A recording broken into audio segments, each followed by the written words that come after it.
Adidas commercial PS5 is finally here. For those of you who don't know, I love both the original Marvel Spider-Man and Spider-Man Miles Morales.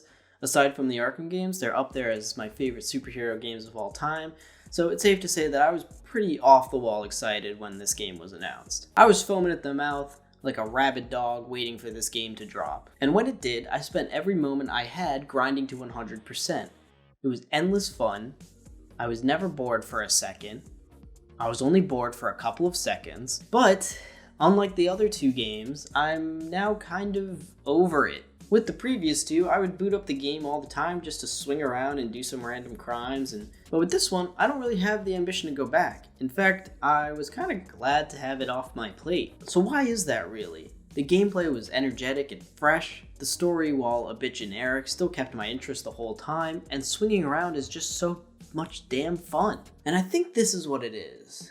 I am a superhero enjoyer first and everything else second. I don't play enough video games to call myself an expert on what makes for a good one and what makes for a bad one. I play a lot of them, I like them, but I'm also bad at them. What I am good at is consuming superhero content. It's pretty much all I do. Watch movies, read comics, watch shows. So I don't think many of my problems are with the game itself or how it functions as a video game.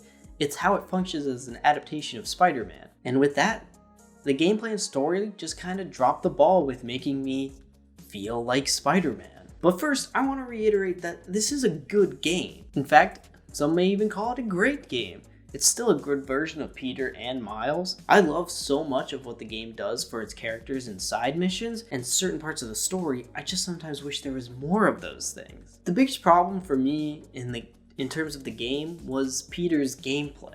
Miles has the Venom powers and invisibility, so playing as him felt very different than it did to play as Peter in his first game. Now with the sequel, they wanted to get Peter on that same level, so they boosted Peter's combat abilities by giving him both the symbiote abilities and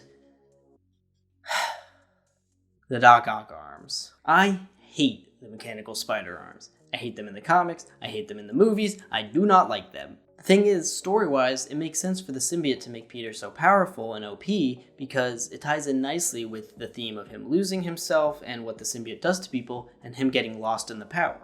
All good stuff there. The spider arms are just here to give him a special ability that puts him on par with Miles. It just does not feel Spider-Man-y to me. I ignored them as much as I possibly could, but they still pop up in a lot of instances that I can't control. They also got rid of the web gadgets from the first game, or at least all the good ones, that really did feel like Spider-Man to me, like the web bomb, or the tripwire, or the impact web. What I think they should have done is, rather than boosting up Peter's special abilities so much that he can be on par with Miles, is to make playing as them both feel different and have different approaches to different situations. For example, stealth in this game is pretty much useless because you can kind of just powerhouse and blow through everybody anyway. What would have been cool is if Peter was a little weaker than Miles, so taking a strictly combat approach wouldn't work as well for him as it would when you're using Miles. That way you could cater different situations to which Spider-Man you're using stealth in situations with Peter so you don't get mollywopped, and using Miles in other situations so you can go through a little more quickly.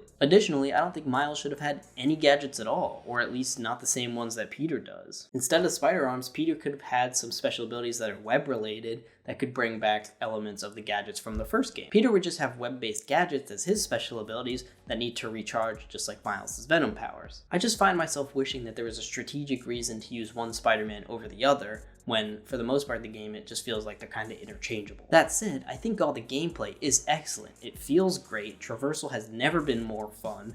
I didn't really think I was going to like the inclusion of the web wings, but I actually really enjoyed them and used them all the time. My other biggest gripe with the game is that while Peter, for the most part, has a really engaging storyline, they really don't seem to know what to do with Miles at this point. Nothing in Miles' storyline feels urgent. He's worried about his fucking college essay the whole time, while Peter is going through it with an alien invasion. I think what they should have done was have Miles have some other problem to focus on while Peter is working on Kraven. Perhaps the lizard, for example. That way, when you switch to Miles, you still feel like you're chasing after a goal and not just like kind of waiting around until the Peter story progresses further. Kind of all you can do as Miles is go around and grab collectibles and wait to switch back to Peter. Which leads me to my last major non-spoilery issue, which is the side missions. Once again, most of the side missions are collectathons. Wipe out every Kraven base, find every spider bot, do Peter's laundry in every location around the city. I'm perfectly fine with collectibles, by the way. My favorite game of all time is Arkham City, and those have these fuckers. But I don't think they should all be like that. I think a game like Spider-Man should have some more side missions where you take on actual Spider-Man villains. I loved stuff like the Howard mission and helping a kid get a date to Homecoming. All that stuff is very good and very Spider-Man-y to me. But what I would also love is to just stop a bank robbery, stop a runaway train, something else involving Electro or the Vulture, or something like that. It might be cliche for a superhero game, but I really think this game should have opened up with a mass breakout of the Raft, and that way you have to track down different villains throughout the game. You could have Electro missions, Vulture missions, Rhino missions, all that end with a cool boss fight and have a cool little storyline of their own, so that you get to know them a little more. I think the Flame and Mysterio missions that are present in this game are steps in the right direction, but if there were more like that, I feel like this game would have felt a lot more full. Think back to the Arkham games. They were always really good at this. You would have the main story where you'd run into certain villains, and then you'd be able to chase down those leads later on on your own time. So you'd have Penguin, Two-Face, all that stuff, which you encounter in the main story, but then if you want to see how those stories wrap up, you go chase them down. But if all those little things were tweaked, I think this easily would have been my favorite game of the year. But before I wrap up my thoughts, I do have some spoiler-heavy thoughts about the story and everything that I want to share. So this is your spoiler warning. I'm going to talk about all the main story stuff and some of the side stuff. So if you don't want to know any of that, now's your time to click away. All right, first of all, why would they kill off all the villains? God damn it, Insomniac. Vulture, Scorpion, Electro, Shocker, Kraven, and Venom, kind of. It pisses me off so bad when superhero content kills off the villains and then can't use them later on. To make matters worse, for these three, they all got killed off screen. We could have had such fun side missions where we track them down and have boss fights with them in the future. There's no reason for this. It would have been so cool to see the classic Spidey villains doing some nerd shit that we have to stop, but nope, they all just fucking die. And killing off Kraven gets rid of another really cool returning villain that we could have had in the future. I get why they did it for story reasons, and it's actually a very cool moment. And maybe if this was the only person that they did kill off in this game, I wouldn't have as much of a problem with it. Half of the original Sinister Six lineup in this universe is now in the dirt, and that's really disappointing. The other major story-related problem I had was Venom. I think the storyline is both too rushed and too much. I think the Black Suit saga is really nicely paced, especially with that final battle between Miles and Peter. It's really fun. But as soon as Venom becomes classic Venom, they immediately rush it into being this world-ending symbiote threat. I think the game could have slowed down a lot in this last act and had just a part where Peter and Miles are tracking down Venom the whole time, and there's no crazy invasion yet. It's just them looking for one guy, and they have a couple fights with him before it turns into crazy symbiote land. I think the whole plot of having a bunch of symbiote enemies makes sense when you have Venom as a villain, and it's only natural for a video game to want to do that, but I think there should have been more momentum leading to that moment when, you know, maybe Venom has a moment where he learns that he can do that and just doesn't automatically know. But instead of that, we get kind of the entire King in Black storyline from Donny Cates in this one game, yet they don't really have the patience to do it properly. That's such a big storyline and such a popular storyline that could easily be a whole Venom game. I think the game should have ended with a much smaller symbiote invasion that's just Venom and some of his offspring, and save all the big King in Black stuff for either a Venom solo game or Spider-Man 3. The story should have ended with Venom and Harry having an actual bond and leaving together. I'm not a big Venom guy, but the most interesting part of the character is the symbiotic relationship that he has between him and his host. This game kind of doesn't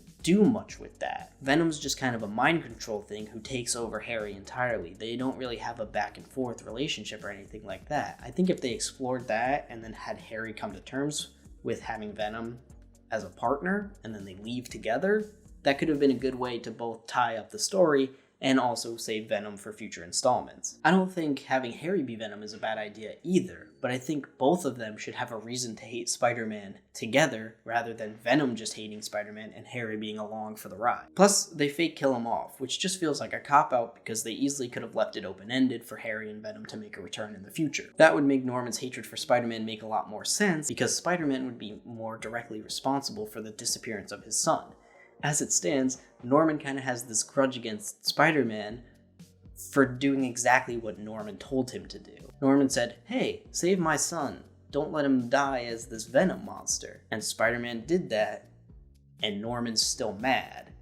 So it doesn't really make much sense for him to become a goblin because of that. Also, Miles gets this ugly-ass suit that you're forced to wear for the final battle. I would do literally anything to not have to wear that in the final bit. So overall, the game is good. If you want to play it. You'll probably have a great time. I did. But it does feel like they got ahead of themselves in more instances than one. So I had a great time with the game, and I'll be absolutely randy to play Wolverine and Spider-Man 3 whenever those come out. But there are definitely some areas that need tightening up to keep the Insomniac formula from getting stale. But what do you think? I'd be curious to know what you think of some of the things I'm mentioning. Do any of them make sense, or am I just an old man yelling at a cloud? Let me know your thoughts, and stay tuned for the next couple of vids, which will be Loki and the Marvels. So November will, I guess, be a kind of Marvel month here on Blink Production House. So stay tuned.